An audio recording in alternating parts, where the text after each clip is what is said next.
ಎಲ್ಲರಿಗೂ ಶ್ರೀಮತಿ ಕೀರ್ತಿ ಸಿದ್ದು ಹುಲ್ಲೋಳಿ ಮಾಡುವ ಮನದಾಳದ ನಮಸ್ಕಾರಗಳು. ಈ ದಿನ ನಾನು ಹೆಮ್ಮೆಯ ಹೆಣ್ಣು ಸಾವಿತ್ರಿಬಾಯಿ ಫುಲೆ ಅವರ ಬಗ್ಗೆ ನಿಮ್ಮ ಮುಂದೆ ಅವರ ಒಂದು ಚಿಕ್ಕ ಪರಿಚಯವನ್ನು ಹೇಳುವಳಿದ್ದೇನೆ. ಹೆಣ್ಣಿಗೆ ಶಿಕ್ಷಣ ದೊರೆತಿದ್ದು ಒಂದೇ, ಭಾರತಕ್ಕೆ ಸ್ವಾತಂತ್ರ್ಯ ದೊರಕಿದ್ದು ಒಂದೇ.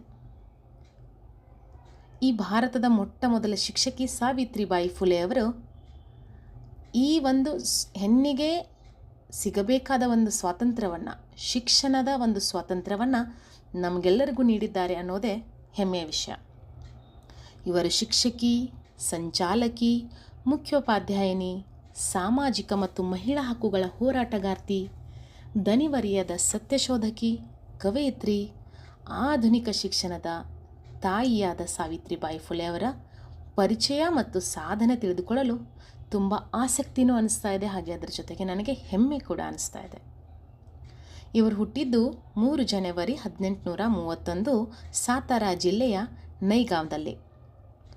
ಅವರು ಲಕ್ಷ್ಮಿ ಮತ್ತು ಖಂಡೋಜಿ ನೇವ್ಸೆ ಪಾಟೀಲ್ ದಂಪತಿಗಳಿಗೆ ಜನಿಸಿದ ಕಿರಿಯ ಮಗಳಾಗಿದ್ದರು. ಮಾಳಿ ಸಮುದಾಯದಲ್ಲಿ ಹುಟ್ಟಿ ಬೆಳೆದ ಸಾವಿತ್ರಿಬಾಯಿಯವರು ತಮ್ಮ ತುಂಬ ಚಿಕ್ಕ ವಯಸ್ಸಿನಲ್ಲಿಯೇ ಜ್ಯೋತಿರಾವ್ ಫುಲೆ ಅವರನ್ನು ವಿವಾಹವಾದರು. ಮದುವೆಯ ಸಮಯದಲ್ಲಿ ಸಾವಿತ್ರಿಬಾಯಿ ಅನಕ್ಷರಸ್ಥರಾಗಿದ್ದರು. ಆದರೆ ವಿವಾಹದ ನಂತರ ಅವರ ಪತಿ ಅವರಿಗೆ ಓದು ಬರಹ ಕಲಿಸಿದರು. 1847 ಅವರು ಇಂಗ್ಲಿಷ್ ಶಾಲೆಯಲ್ಲಿ 3ನೇ ಮತ್ತು 4ನೇ ವರ್ಷದ ಪರೀಕ್ಷೆಗಳಲ್ಲಿ ಉತ್ತೀರ್ಣರಾದರು. ಅವರು ಸುಗುಣಾಬಾಯಿ ಮಹಾರ್ವಾಡದಲ್ಲಿ ಅಂಚಿನಲ್ಲಿರುವ ಸಮುದಾಯಗಳಿಗಾಗಿ ಶಾಲೆಯನ್ನು ಸ್ಥಾಪಿಸಲು ಸಹಾಯ ಮಾಡಿದರು ಮತ್ತು 2 ವರ್ಷದ ಶಿಕ್ಷಕರ ತರಬೇತಿ ಕಾರ್ಯಕ್ರಮಗಳಿಗೆ ತಮ್ಮನ್ನು ತಾವ ಸೇರಿಸಿಕೊಂಡ್ರು. ಸಾವಿತ್ರಿಬಾಯಿ ಭಾರತದ ಮೊದಲ ತರಬೇತಿ ಪಡೆದ ಮಹಿಳಾ ಶಿಕ್ಷಕಿ ಅಂತಂದು ಹೇಳ್ಕೊಳ್ಳಿಕ್ಕೆ ತುಂಬ ಹೆಮ್ಮೆ ಅನಿಸುತ್ತೆ. ಇನ್ನು ಇವರು ವೃತ್ತಿ ಜೀವನ ಯಾವ ರೀತಿಯಾಗಿತ್ತು ಅಂತ ನೋಡಬೇಕಂದ್ರೆ, ಪುಣೆಯಲ್ಲಿ ಹುಡುಗಿಯರಿಗೆ ಕಲಿಸಲು ಆರಂಭಿಸಿದರು. 1848 ಸಾವಿತ್ರಿಬಾಯಿ ಮತ್ತು ಜ್ಯೋತಿರಾವ್ ಫುಲೆ ಸುಗುಣಾಬಾಯಿ ಅವರೊಂದಿಗೆ ವಿದೇವಾಡದಲ್ಲಿ ತಮ್ಮದೇ ಆದ ಭಾರತದ ಮೊದಲ ಬಾಲಕಿಯರ ಶಾಲೆಯನ್ನು ಸ್ಥಾಪಿಸಿದರು. ಆರಂಭದಲ್ಲಿ 9 ಹುಡುಗಿಯರಿದ್ದರು. ನಂತರ ಆ ಸಂಖ್ಯೆ 25ಕ್ಕೆ ಏರಿತು. ಹೀಗೆ ಮುಂದುವರಿದು ಅಂತ್ಯದ ವೇಳೆಗೆ ಅಲ್ಲಿ ಬಾಲಕಿಯರಿಗಾಗಿ 3 ವಿಭಿನ್ನ ಶಾಲೆಗಳನ್ನು ನಡೆಸ್ತಿದ್ರು. 3 ಶಾಲೆಗಳಲ್ಲಿ ಒಟ್ಟಾರೆ 50 ವಿದ್ಯಾರ್ಥಿನಿಯರು ದಾಖಲಾಗಿದ್ದರು. ಲೇಖಕಿ ದಿವ್ಯಾ ಕಂದ್ಕುರಿ ಅವರು ಫುಲೆ ವಿಧಾನಗಳನ್ನು ಸರ್ಕಾರಿ ಶಾಲೆಗಳು ಬಳಸುವ ವಿಧಾನಗಳಿಗಿಂತ ಶ್ರೇಷ್ಠವೆಂದು ಪರಿಗಣಿಸಲಾಗಿದೆ ಎಂದು ನಂಬ್ತಾರೆ. ಇವರು ಒಟ್ಟು 18 ಶಾಲೆಗಳನ್ನು ತೆರೆದರು. ಇಲ್ಲಿ 273 ಹುಡುಗಿಯರು ಶಿಕ್ಷಣ ಪಡೆಯುತ್ತಿದ್ದರು. ಆದರೆ ದುರಾದೃಷ್ಟವಶ 1858 ಹೊತ್ತಿಗೆ ಅವೆಲ್ಲವೂ ಮುಚ್ಚಲ್ಪಟ್ಟವು. 1863 ಫುಲೆ ದಂಪತಿಗಳು ತಮ್ಮ ದೀರ್ಘಕಾಲದ ಸ್ನೇಹಿತ ಸದಾಶಿವ ಬಲ್ಲಾಳ್ ಗೋವಂಡೆ ಅವರೊಂದಿಗೆ ಮುಖ್ಯವಾಗಿ ಗರ್ಭಿಣಿ ವಿಧವೆಯರಿಗಾಗಿ ಬಾಲ್ ಹತ್ಯಾ ಪ್ರತಿಬಂಧಕ ಗೃಹ ಎಂಬ ಶಿಶು ಹತ್ಯೆ ತಡೆಗಟ್ಟುವಿಕೆ ಕೇಂದ್ರವನ್ನು ಪ್ರಾರಂಭಿಸಿದರು. ಇವರ ವೈಯಕ್ತಿಕ ಜೀವನದ ಬಗ್ಗೆ ತಿಳಿದುಕೊಳ್ಬೇಕಂದ್ರೆ, ಈ ಸ್ಫೂರ್ತಿದಾಯಕ ದಂಪತಿಗಳಿಗೆ ಸ್ವಂತ ಮಕ್ಕಳಿರಲಿಲ್ಲ. ಅವರು ಬ್ರಾಹ್ಮಣ ವಿಧವೆಯ ಮಗನಾದ ಯಶವಂತರಾವ್ ಅವರನ್ನು ದತ್ತು ಪಡೆದರು ಎಂದು ಹೇಳಲಾಗುತ್ತದೆ. ಫೆಬ್ರವರಿ ತಿಂಗಳ 1889 ತನ್ನ ಸಂಸ್ಥೆಯಲ್ಲಿ ಕೆಲಸ ಮಾಡುತ್ತಿದ್ದ ಡೈನೋಬಾ ಸಸಾನೆ ಅವರ ಮಗಳೊಂದಿಗೆ ಯಶವಂತರಾವ್ ಅವರ ವಿವಾಹವನ್ನು ನಿಶ್ಚಯಿಸಿದರು ಎಂದು ನಂಬಲಾಗ್ತದೆ. ಸಾವಿತ್ರಿಬಾಯಿ ಫುಲೆ ಒಬ್ಬ ಲೇಖಕಿ ಮತ್ತು ಕವಿಯೂ ಕೂಡ ಆಗಿದ್ದರು. ಅವರು 1854 ಕಾವ್ಯ ಫುಲೆ ಮತ್ತು 1892 ಭವನ್ ಕಾಶಿ ಸುಬೋಧ್ ರತ್ನಾಕರನ್ನು ಪ್ರಕಟಿಸಿದರು. ಹೋಗಿ ಶಿಕ್ಷಣ ಪಡೆಯಿರಿ ಎಂಬ ಕವಿತೆಯನ್ನು ಸಹ ಪ್ರಕಟಿಸಿದರು. ಮಹಿಳಾ ಹಕ್ಕುಗಳಿಗೆ ಸಂಬಂಧಿಸಿದ ಸಮಸ್ಯೆಗಳ ಬಗ್ಗೆ ಜಾಗೃತಿ ಮೂಡಿಸಲು ಮಹಿಳಾ ಸೇವಾ ಮಂಡಲವನ್ನು ಸ್ಥಾಪಿಸಿದರು. ಇವರನ್ನು ಭಾರತದಲ್ಲಿ ಆಧುನಿಕ ಶಿಕ್ಷಣದ ತಾಯಿ ಎಂದು ವ್ಯಾಪಕವಾಗಿ ಗುರುತಿಸಲಾಗಿದೆ. ಅದರ ಜೊತೆಗೆ ಸಾವಿತ್ರಿಬಾಯಿಯವರು ಸತ್ಯೋದಕ ಸಮಾಜದ ಅಧ್ಯಕ್ಷೆಯಾಗಿದ್ದರು ಅನ್ನೋದು ಕೂಡ ಒಂದು ಹೆಮ್ಮೆಯ ವಿಷಯ. ಇದರ ಜೊತೆಗೆ 1860ರ ದಶಕದಲ್ಲಿ ವಿಧವೆಯರ ತಲೆ ಬೋಳಿಸುವ ಪದ್ಧತಿಯನ್ನು ಪ್ರಬಲವಾಗಿ ವಿರೋಧಿಸಿದರು. ವಿಧವೆಯರಿಗೆ ವಿವಾಹ ಬಾಹಿರವಾಗಿ ಗರ್ಭಿಣಿಯಾಗಿರುವ ಮಹಿಳೆಯರಿಗಾಗಿ ಪುನರ್ವಸತಿ ಕೇಂದ್ರಗಳನ್ನು ಸ್ಥಾಪಿಸಿದರು. ವಿವಾಹ ಬಾಹಿರ ಸಂಬಂಧಿಸಿದ ಹುಟ್ಟಿದ ಮಕ್ಕಳಿಗಾಗಿ ಭಿನ್ನವಾದ ಒಂದು ಶಿಶು ಕೇಂದ್ರಗಳನ್ನು ಸ್ಥಾಪಿಸಿದರು. ಈ ಬಗೆಯ ಸಾಮಾಜಿಕ ಸಂಘಟನೆಗಳ ಮೂಲಕ ನೂರಾರು ಮಹಿಳೆಯರ ಮತ್ತು ಮಕ್ಕಳ ಬದುಕಿಗೊಂದು ನೆಲೆ ಕೊಟ್ಟರು. ಇವರ ಒಂದು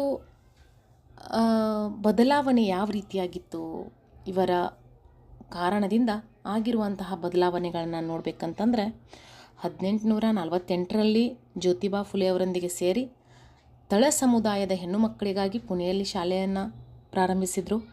1855ರಲ್ಲಿ ಕೂಲಿ ಕಾರ್ಮಿಕರಿಗಾಗಿ ರಾತ್ರಿ ಪಾಳ್ಯದ ಶಾಲೆಯನ್ನು ಸ್ಥಾಪಿಸಿದರು. 1868ರಲ್ಲಿ ದಲಿತರಿಗಾಗಿ ಮನೆಯ ಕುಡಿಯುವ ನೀರಿನ ಟ್ಯಾಂಕನ್ನು ಬಿಟ್ಕೊಟ್ರು. ಬ್ರಾಹ್ಮಣ ವಿಧವೆಯ ಮಗುವೊಂದನ್ನು ಕೂಡ ದತ್ತು ತೆಗೆದುಕೊಂಡ್ರು. ಮತ್ತು ಪಶ್ಚಿಮ ಮಹಾರಾಷ್ಟ್ರದ ಕ್ಷಾಮ ಪ್ರದೇಶಗಳಲ್ಲಿ 2 ವರ್ಷ ಹೋಗಿ ಸೇವೆ ಸಲ್ಲಿಸಿದರು. ಇದು ನಿಜವಾಗ್ಲೂ ತುಂಬ ಉತ್ತಮವಾದ ಸಂಗತಿ ಅಂತ ಹೇಳ್ಬೋದು ಅವ್ರ ಬಗ್ಗೆ. ಹಾಗೆ ಅವರ ಬಗ್ಗೆ ಇನ್ನೂ ಸ್ವಲ್ಪ ಅವರ ಹೇಗೆ ಒಂದು ಕ್ರಾಂತಿಕಾರಿ ಜೀವನವನ್ನು ನಡೆಸಿದರು ಎಂಬುದನ್ನು ತಿಳಿದುಕೊಳ್ಬೇಕಂತಂದರೆ, ಅವರ ಜೀವನದಲ್ಲಿ ಎದುರಿಸಿದ ಸವಾಲುಗಳು ಯಾವ ರೀತಿ ಇತ್ತು ಮತ್ತು ಅದಕ್ಕೆ ಯಾವ ರೀತಿಯ ಪರಿಹಾರಗಳನ್ನು ಅವ್ರು ಕಂಡುಕೊಂಡಿದ್ರು. ಸಮಾಜ ವಿರೋಧದ ಸವಾಲು ಅಂತಂದರೆ, ಅವರು ಹುಡುಗಿಯರಿಗೆ ಶಾಲೆ ಆರಂಭಿಸಿದಾಗ ಅಂದಿನ ಸಮಾಜ ಮಹಿಳಾ ಶಿಕ್ಷಣವನ್ನು ವಿರೋಧಿಸಿತ್ತು. ಜನರು ಅವಮಾನ ಮಾಡುತ್ತಿದ್ದರು, ಕಲ್ಲು ಮಣ್ಣು ಎಸೆಯುತ್ತಿದ್ದರು. ಅದಕ್ಕೆ ಅದರ ಪರಿಹಾರವಾಗಿ ಅವರೇನು ಮಾಡಿಕೊಂಡ್ರು, ಅವರು ಧೈರ್ಯ ಕಳೆದುಕೊಳ್ಳದೆ ಶಾಲೆಗೆ ಹೋಗುತ್ತಿದ್ದರು. ಹೆಚ್ಚುವರಿ ಸೀರೆ ತೆಗೆದುಕೊಂಡು ಹೋಗಿ ಶಾಲೆಗೆ ತಲುಪಿದ ಮೇಲೆ ಬದಲಾಯಿಸ್ತಿದ್ರು. ಶಿಕ್ಷಣದ ಮೂಲಕ ಸಮಾಜವನ್ನು ಬದಲಾಯಿಸಬಹುದು ಎಂದು ಅವರು ನಂಬಿದ್ರು. ಇನ್ನು ಮುಂದೆ ಬಂದು ಜಾತಿ ಭೇದ ಭಾವ ಸವಾಲು ಅವರ ಜೀವನದಲ್ಲಿ ಅವರು ಎದುರಿಸಿದ್ದು. ಅದನ್ನು ಅವರು ಕೆಳಜಾತಿಯ ಮಕ್ಕಳಿಗೆ ಮತ್ತು ಮಹಿಳೆಯರಿಗೆ ಶಿಕ್ಷಣ ನೀಡಿದ ಕಾರಣ ಉನ್ನತ ವರ್ಗದವರಿಂದ ವಿರೋಧ ಎದುರಿಸಿದರು. ಅದಕ್ಕೆ ಪರಿಹಾರವಾಗಿ ತಮ್ಮ ಪತಿ ಜ್ಯೋತಿರಾವ್ ಫುಲೆ ಅವರೊಂದಿಗೆ ಸೇರಿ ಸಮಾನತೆ ಮತ್ತು ಮಾನವ ಹಕ್ಕುಗಳ ಪರ ಹೋರಾಟ ನಡೆಸಿದರು. ಎಲ್ಲರಿಗೂ ಶಿಕ್ಷಣ ಸಿಗಬೇಕು ಎಂದು ಶಾಲೆಗಳನ್ನು ಆರಂಭಿಸಿದರು. ಇನ್ನು ಮಹಿಳೆಯರ ಹಕ್ಕುಗಳ ಕೊರತೆ ಸವಾಲನ್ನು ಎದುರಿಸಿದರು. ಆ ಕಾಲದಲ್ಲಿ ಬಾಲ್ಯ ವಿವಾಹ, ವಿಧವೆಯರ ಕಷ್ಟಗಳು ಮಹಿಳೆಯರ ಮೇಲೆ ಅನ್ಯಾಯ ಹೆಚ್ಚುತ್ತಿತ್ತು. ಅದಕ್ಕೆ ಪರಿಹಾರವಾಗಿ ಅವರಿಗೆ ಆಶ್ರಯ ನೀಡಿದರು, ಅವರಿಗೆ ಕೇಂದ್ರಗಳನ್ನು ಸ್ಥಾಪಿಸಿದರು, ಮಹಿಳೆಯರಿಗೆ ಆತ್ಮಗೌರವ ಮತ್ತು ಸ್ವಾಭಿಮಾನವನ್ನು ಬೋಧಿಸಿದರು. ಇನ್ನು ಶಿಕ್ಷಣದ ಅವಕಾಶಗಳ ಕೊರತೆ ಹಾಗೆ ಅದರ ಜೊತೆಗೆ ಸವಾಲುಗಳನ್ನು ಅವರು ಎದುರಿಸಿ ತುಂಬ ಉತ್ತಮವಾಗಿ ಅವರು ಒಂದು ಉತ್ತಮ ಶಿಕ್ಷಕಿ ಅಂತ ಎಲ್ಲರಿಗೂ ಅವರು ಸಾಬೀತು ಮಾಡಿದರು. ಆರೋಗ್ಯ ಸವಾಲು ಅಂತಂದರೆ 1897ರಲ್ಲಿ ಪ್ಲೇಗ್ ರೋಗ ಹರಡಿದಾಗ ರೋಗಿಗಳಿಗೆ ಸೇವೆ ಮಾಡುತ್ತಾ ತಾವು ಕೂಡ ರೋಗ ಬಾಧಿತರಾದರು. ತಮ್ಮ ಜೀವನವನ್ನು ಲೆಕ್ಕಿಸದೆ ಸೇವೆ ಸಲ್ಲಿಸಿದರು. ಜನರ ಸೇವೆಯಲ್ಲಿಯೇ 1897ರಲ್ಲಿ ನಿಧನರಾದರು. ಸಾವಿತ್ರಿಬಾಯಿ ಫುಲೆ ಅವರು ಎದುರಿಸಿದ ಪ್ರತಿಯೊಂದು ಸವಾಲನ್ನು ಧೈರ್ಯ, ಶಿಕ್ಷಣ ಮತ್ತು ಸಮಾನತೆಯ ಮೂಲಕ ಎದುರಿಸಿದರು. ಅವರ ಜೀವನವು ಸಮಾಜ ಪರಿವರ್ತನೆಯ ಮಾದರಿಯಾಗಿದೆ. ಮಹಿಳಾ ಶಿಕ್ಷಣ ಮತ್ತು ಸಮಾನ ಹಕ್ಕುಗಳ ಹೋರಾಟದಲ್ಲಿ ಅವರು ಸದಾ ಸ್ಮರಣೀಯರಾಗಿದ್ದಾರೆ. ಅದಕ್ಕೆ ಬಹುಶಃ ಈಗೂ ಕೂಡ ಶಿಕ್ಷಣ ಅಂದ ತಕ್ಷಣ, ಹೆಣ್ಮಕ್ಕಳು ಅಂದ ತಕ್ಷಣ ಏನೋ ಒಂದು ಸಮಾನತೆಯ ವಿರೋಧ ನಾವು ಕಾಣಿಸಿಕೊಂಡಾಗ ನಮ್ಮ ಜೀವನದಲ್ಲಿ ನಾವು ಇಂತಹ ಒಬ್ಬಳು ಮಹಿಳಾ ಸಾಧಕಿ ಕೂಡ ಇದ್ಳು ಅಂತ ನೆನಪು ಮಾಡಿಕೊಂಡು ನಾವು ನಮ್ಮ ಜೀವನದಲ್ಲಿ ಉತ್ತಮರಾಗಿ ಸ್ವಾಭಿಮಾನದಿಂದ, ನಮ್ಮ ಒಂದು ಗೌರವದಿಂದ ನಮ್ಮನ್ನು ನಾವು ಹೆಮ್ಮೆ ಪಡುವ ರೀತಿಯಲ್ಲಿ ಬದುಕನ್ನು ನಡೆಸ್ಕೊಡ್ಬೇಕು.